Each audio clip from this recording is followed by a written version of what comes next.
News Channel 8. Aware that you're representing Boston Finance Group. Is there something that you can tell me? Sorry, I don't have any comment. Where is Leo Gavani?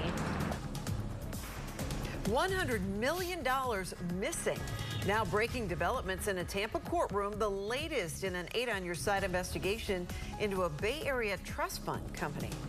Good evening, I'm Stacy Scheibel. And I'm Keith Kate. Thank you for joining us tonight. One of the largest special needs trust administrators in the country, located in St. Petersburg, could be shutting down for good. The founder of the nonprofit stands accused of loaning himself $100 million and not repaying it.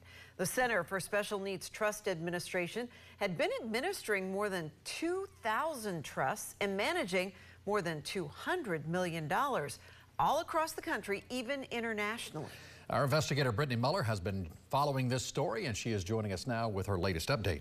Keith, Stacy, it was a quick hearing at the federal courthouse in downtown Tampa this afternoon. The primary goal is to move what's left out of the Center for Special Needs Trust Administration and into a reputable trust administrator. This is the most disabled you can be. There isn't a degree beyond this.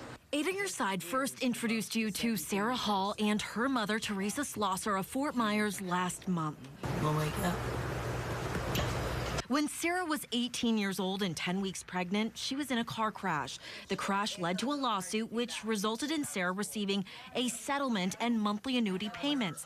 That money was placed in a trust at the Center for Special Needs Trust Administration in 2003. And who helped you open that trust up? My lawyer and John Staunton.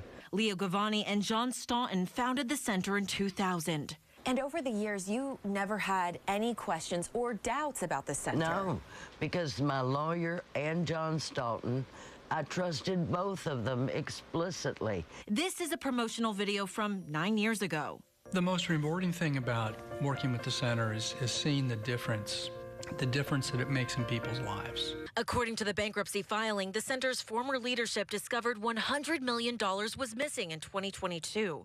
The document claims Gavani loaned the funds to his company, Boston Finance Group, between 2009 and 2020.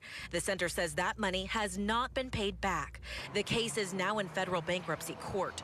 Gavani nor Staunton were at the hearing on Monday afternoon, but an attorney representing BFG was. Can you tell me where the money is? I'm aware that you're representing Boston Finance Group. Is there something that you can tell me? Sorry, I don't have any comment. Where is Leo Gavani? Slosser, whose primary role is to care for her 41-year-old daughter, made the drive to Tampa. We have the idea that this is going to take forever.